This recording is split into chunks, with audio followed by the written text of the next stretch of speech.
Good evening and welcome to Riderpiece Theater. Me, Alistair Dayhawk, and tonight me proud to present Kamen Rider Geats episode 40, The Broken Raccoon. So Yuya has finally did it. It is done. Sarah is no more, and Keiwa is turning to the dark side now.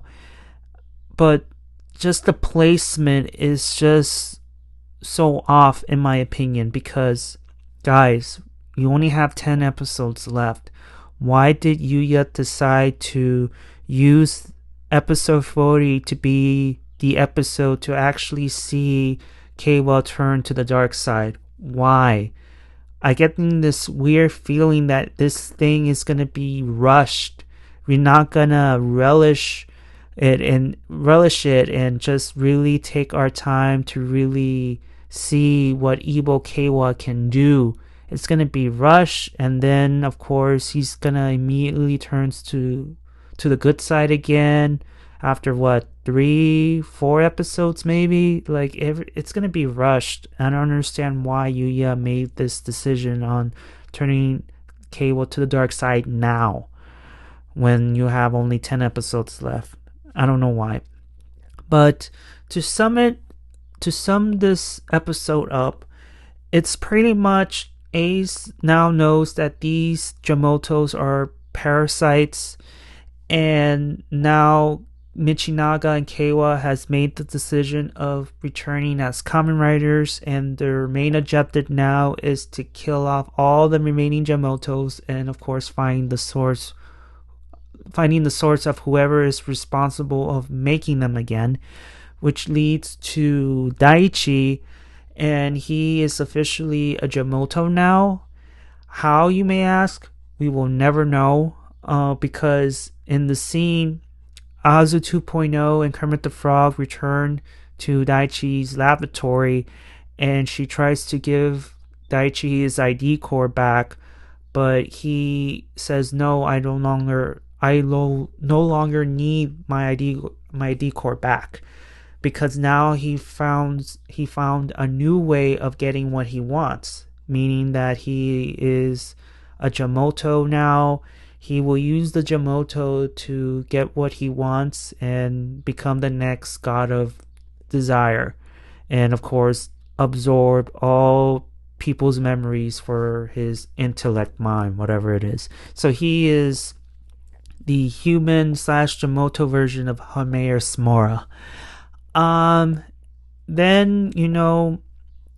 and then we get to meet officially, Game Master Jitto, and his primary objective is to get rid of Ace and of course capture Sumuri and complete the world, the grand exit. And Win encounters them, and of course they have their mini fight, and Jitto warns Win to protect Sumuri well because I'm going after her and there's nothing you can do to stop me. And then, speaking of Jitto and Samas, they approach Azu 2.0 and Kermit the Frog with an offer of a team up. And of course, Azu 2.0 is like, what do I get out of this team up? And this is where Jitto gives them these special black cards. We don't know exactly what they're used for, but looking at Azu 2.0's face and Kermit's face, that, yeah, these cards are special, so they take them, and they officially, have their mini alliance. Let's see. Okay, so with Ace's scenes are pretty much, finding who in the hell is making these Jamotos, to helping Keiwa, finding Daichi, and of course giving the boys their drivers and their buckles back. And let's see, and of course fighting Daichi, of course, and saving people along the way. Other than that, that's it for them, because I want to target Michinaga, Sarah, Keiwa, and of course Neon. I want to get to Neon's first because I don't know if you guys noticed, but she's been getting less screen time lately. I don't know why. Hopefully, the actress is okay. But what I've noticed is that Neon has been getting less and less screen time.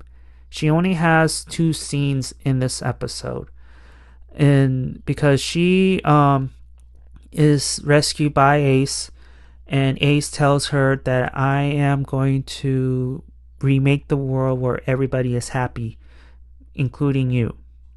And then it leads to her final scene in this episode where she decides to return home and check up on her mom. Because remember, her father has been locked up due to, the government pretty much turning Papa Neon into a scapegoat. And Mother Neon was like happy to see her, and she quickly hugs her. Then for some reason she decides to push away from her, and then she offers an apology on her behalf and her husband as well. She apologizes for just using Neon as a placeholder for her lost daughter, And she also explains that her love for Neon are legit. They were not lies. She genuinely loves her. And she ends up sobbing, crying, and she ends up on her knees, begging her to come home. But this is where Neon says, I'm sorry, but I have a new life now. I have a home. I have somebody helping me adjust to this new life. And yeah, I'm not coming back. I'm sorry. Now, do you think that Mother Neon's love was legit? For me, I believe so. But I can't help but feel that she sees Neon as a possession than a daughter. I'm getting that vibe from her that she still views Neon as something, as a possession. She doesn't want her to leave the house. She wants to keep her all for herself, and and just because, again, she got traumatized because she lost her first daughter. She got kidnapped, she got murdered, and since then, she's been overly possessive towards her second daughter. And I understand, but at the same time, like, Neon is allowed to live. She's not a possession. She needs to, live her own life, regardless if she still lives at home with her or she is on her own. So what do you guys think, like, on this scene? Do you think that Mother Neon's love is legit? And do you get the same vibe that she still views Neon as a possession? What do you guys think on that? Now we move on to Keiwa and Sarah and of course Michinaga, because those three are now intertwined now after what happened to Sarah. So after Ace does his thing, he saves the people from those parasites. Michinaga and Keiwa approach Ace with a business offer. They go back to the waiting lounge and they decide they want to become Kamen Riders again, knowing that, there's no reward after this at all. Keiwa wants to protect people from these Jamotos, even though he openly said, look, I will find a way to get my wish granted, but for right now, I want to protect people from these recent monster attacks. Michinaga's reason is to clean up the mess he left behind, because he now sees the mistress of gains and the Jamotos as, as his enemies now, because they're part of the DGP regardless, and he views the DGP as his enemies. So he wants to clean up the mess he left behind. And Ace happily accepts them back gives them their drivers and their buckles, and tells them their main objective as of right now is to hunt down every last Jamoto left and also find the source of their uprising. So Keiwa talks to Sarah that, hey, I'm a writer again. I'm gonna not be able to hunt down jobs, do the application thing. It's done. Like, as of right now, I'm a writer right now. And Sarah's like, oh man, are you serious? Knowing that you're not gonna get anything in return? Okay, that's fine. So she says, you know what? I will be the breadwinner. You go do your thing. Don't worry about it. So we have this happy moment between siblings, which leads to Sarah getting a job. And then this is where things get the turn for the worse, because after she accepts the job, you hear screaming in the background. So there's squids attacking civilians. Sarah, whether she's a writer or not, she jumps in, helps people get to safety. She helps grandma out as well, and she does her best to hold on. And then this is when Daichi comes in, and tells Sarah, I'm here to help you, air quotes, and tells Sarah that, hey, I think I know the reason behind these new Jamotos. These are parasites. And he explains stage 1 and stage 2 openly to her, because at the end of their conversation, he pulls out this glass full of parasites and just sprinkles all these parasites onto poor Sarah as he was starting to explain stage 2. And she turns into a cocoon, And we all know why Daichi targets Sarah, because she's easy prey, and mainly because she is, Keiwa's sister. He wants revenge on Keiwa, and this is the perfect opportunity to get his revenge. Now it's in the middle of the night. Keiwa is worried about his older sister, and then he gets a weird text message. And I apologize for what's happening in the background. I do apologize. It's just people doing yard work. Anyways, Keiwa gets this message from his sister, quote unquote, that she's with Daichi and he knows what's going on with these squid attacks. And the moment Daichi's name is mentioned, Keiwa is getting worried. So he goes back to the waiting lounge, talks to Ace and Michinaga that Daichi must have done something to Sarah. She's gone missing. Can you please help? And he talks to Sumuri, hey, do you have any spare buckles? Because if Daichi did something to her, I need to be prepared. Unfortunately, they don't have any spare buckles to spare, so they're pretty much buckleless. And Ace offers Keiwa help. You know what? I will help you with your search. Let's go find Daichi. Let's go find him. And Michinaga, on the other hand, he listens in, and I think he gets told by Keiwa that, hey, this is the last place that she was at. Can you please figure out something out? That's how he ended up being in the area, I think.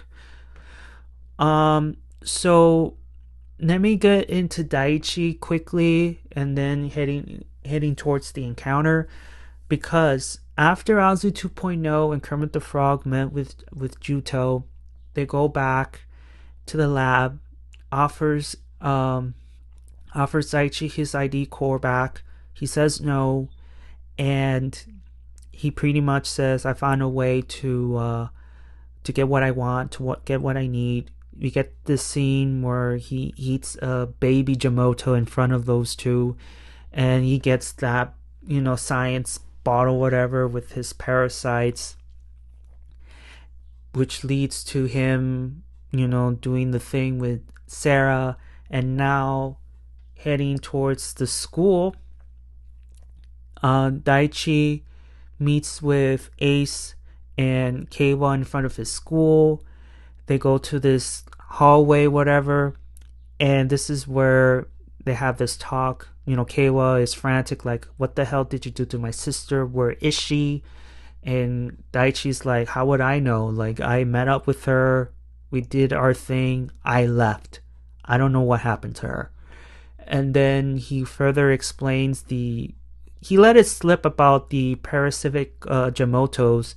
And this is where Ace is like, wait a minute, what's going on here? You're hiding something. What's going on? And of course, Daichi does his creepy, evil smile. And then it leads to, to Michinaga finding this cocoon. And then here comes the squid that hatched out of that cocoon, and he ends up fighting it. At the same time, you have Keiwa pushing Daichi against the wall and demanding some answers, like, I know you've done something to her. Spill it out. What is it that you're hiding? And this is where we get this reveal that Daichi is no longer human. He is a Jamoto now. And he declares that, I will be the next god of desire. My world will be realized. My dream, my wish will be realized. The usual stick.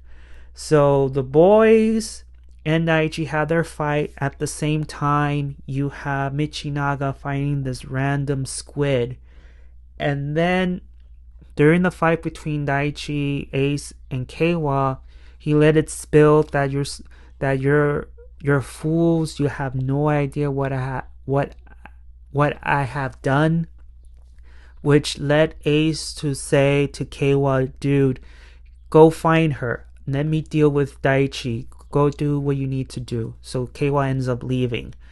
Now, continue on with the fight. Ace, being the expert fighter that he is, and his mega form, he quickly defeats Daichi, but at the end, Daichi ends up laughing, saying to him, you have no idea what I have done. I finally won up against the mighty Ace himself. And Ace is wondering, what the hell is he talking about? What the hell did he do? And then going backwards a little bit with Michinaga and this random squid that came out of the cocoon, you see him fighting, and then Azu 2.0 talks to Michinaga as he was continuing fighting, surprised that he joined Ace and the crew, and wondering how come he's not using the power-up he gained the last time. And to sum it all up, he said, first of all, I don't need it anymore. And second of all, you and your Jamotos are my enemies now. And whatever you throw at me, I will throw it back at you tenfold. So you guys are now my enemies now. And then, Azu 2.0 knows something that she says something that I will relish on your despair, because you have no idea what you're gonna about to do. And Michinaga was like, what is she talking about? But he assumed that she's cray. So he unleashes his final attack on this poor random squid. And then here comes Keiwa. And you see this poor squid on fire. And then it immediately transforms back into Sarah. And this is where I think we get to this cutscene of what Daichi did to her.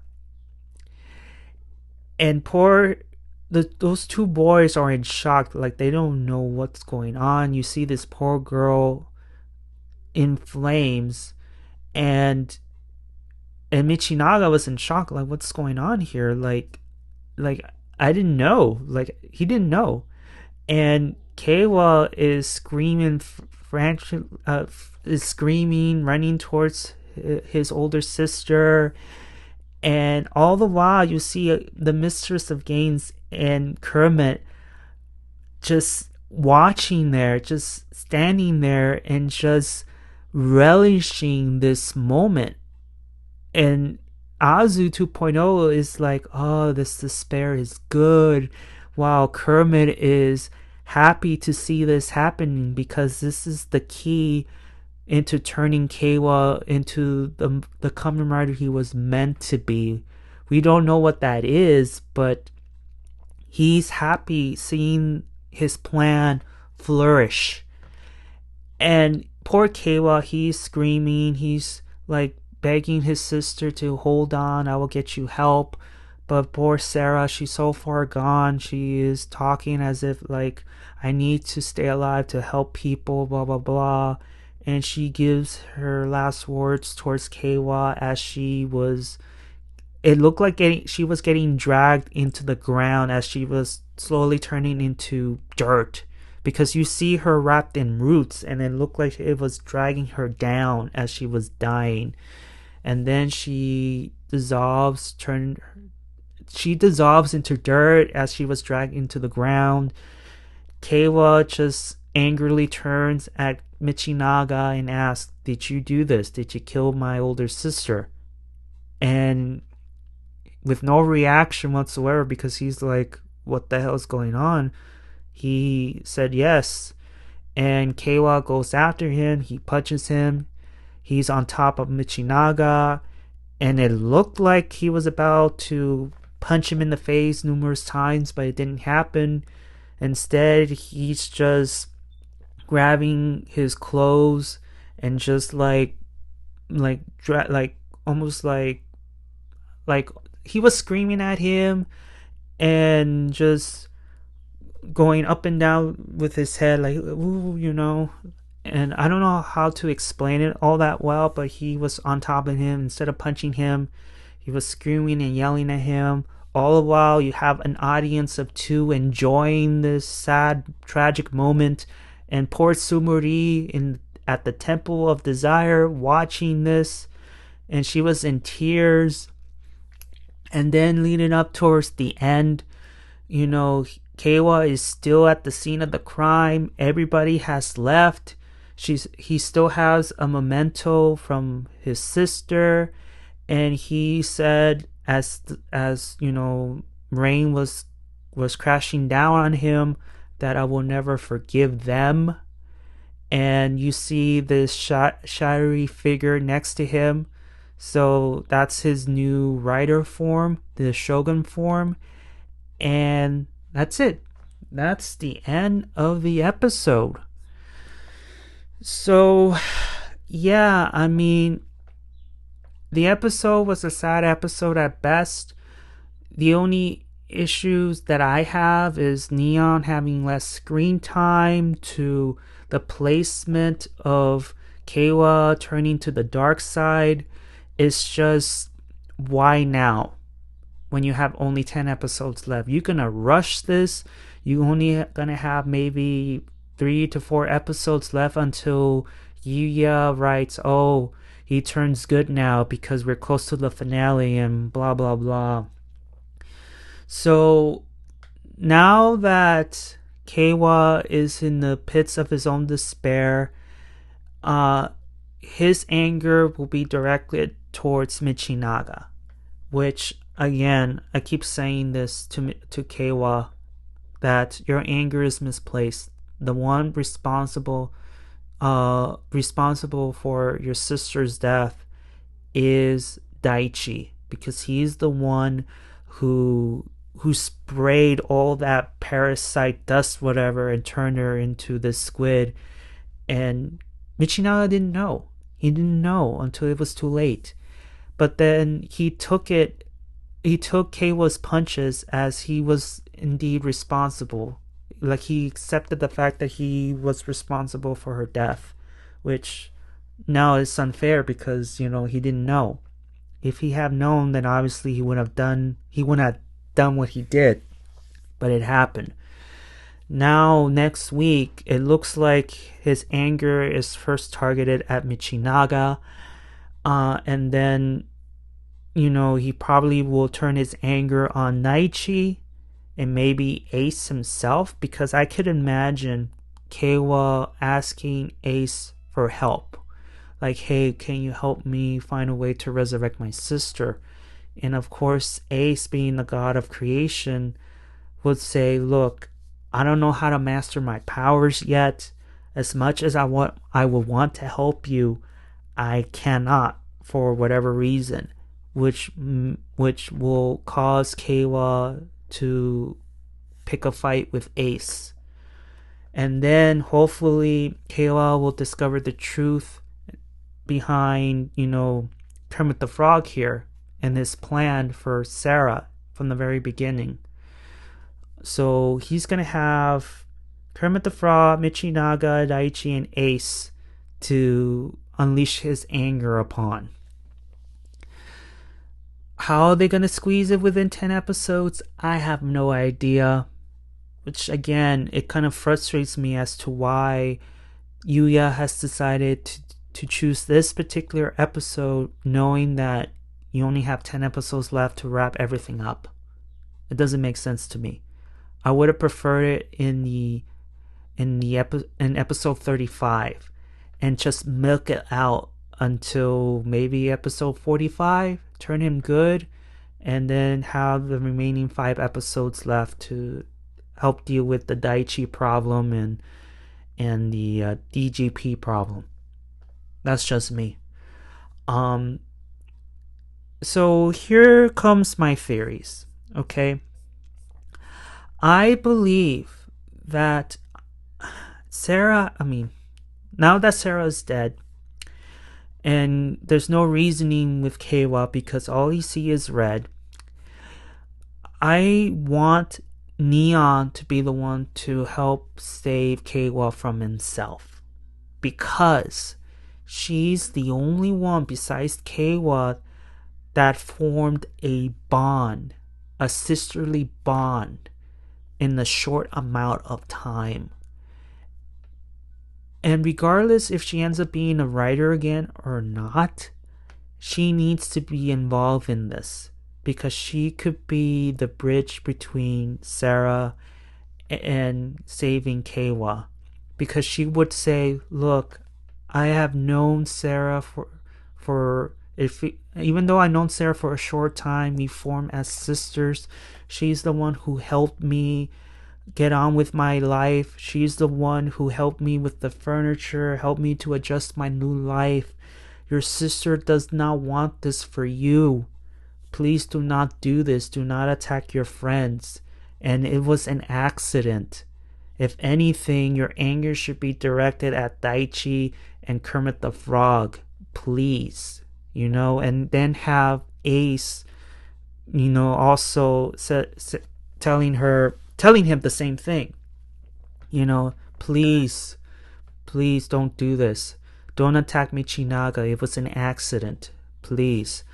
Michinaga, I don't think he will be able to defend himself. I think he will just take it as it comes.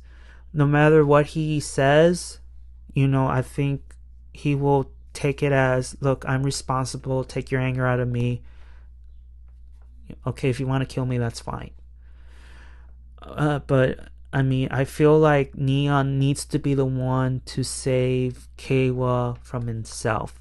If you want Ace to be involved, that's fine too.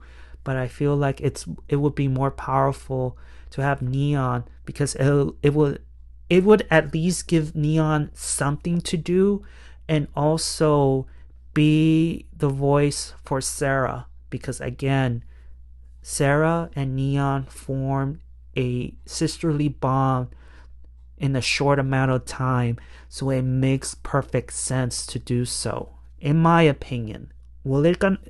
Is it gonna happen? I have no idea. Hopefully it will, but I don't know. We still don't know how Daichi became a monster. We don't know that yet. hopefully it will get explained, but something tells me it won't be explained.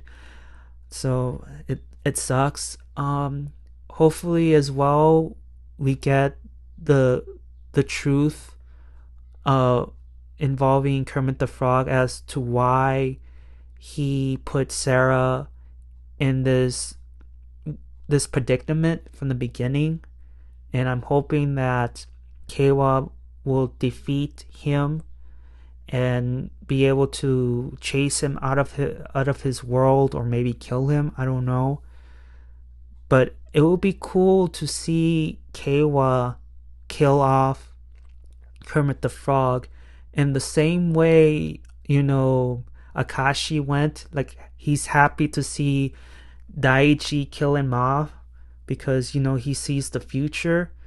I think it's going to happen the same way here if Keiwa decides to kill Kermit the Frog, and him being all happy, like, you're the true Kamen Rider now. Like, I'm happy to see you the way you are. If my death, helps you become the true Kamen Rider, then so be it. And he laughs and he disappears. Is it going to happen again? I have no idea. I'm just giving out theories and opinions. Other than that, that's it, guys. I mean, hopefully I made this video short and sweet, but this episode, made me want to say my piece in terms of what could happen with Keiwa, Michinaga, Sarah, not Sarah, Neon, because all the other scenes that happened in this episode is just whatever. Because right now, the main highlights are Neon finally confronting her mom one last time, to Daichi turning Sarah into a monster, which led her getting killed by Michinaga on accident, which will lead to Keiwa unleashing his anger upon everybody that he deemed wronged him and his sister. So how Yuya is going to pull it off in the last 10 episodes, I have no idea. That's why the placement of this is so off. I wish they could have done it earlier, but we'll see. We have to just sit here and watch. Also, one last thing before I go. Michinaga is getting a taste of his own medicine. Because remember, he accused Ace for killing Toru indirectly, of course. And, he was, casting blame on Ace. He doesn't want to tag team with him and all that stuff. Now the shoe has come on the other foot. Only instead of Ace, it's Keiwa who is casting blame on Michinaga for killing his older sister. So when you think about it, Michinaga is getting his own karma. Other than that, thank you so much for listening. And please tell me, did you like the episode? Did you dislike the episode? And what would you do to change it? I already told you my take on it. Hopefully, hopefully it's reasonable, I guess. But whatever. So you heard my opinions. Please give a like if you like it. Please subscribe. And please let me know if I missed anything, because even though I have my notes in front of me, I sometimes miss some important things. So thank you so much for listening. Give a like if you like it. Please subscribe. And there's only 10 episodes left, guys. There's only 10 episodes left. And we'll see how dark Keiwa is going to do in the last 10 episodes. So thank you so much for listening, and I'll see you all on the other side of Oblivion. Johnny!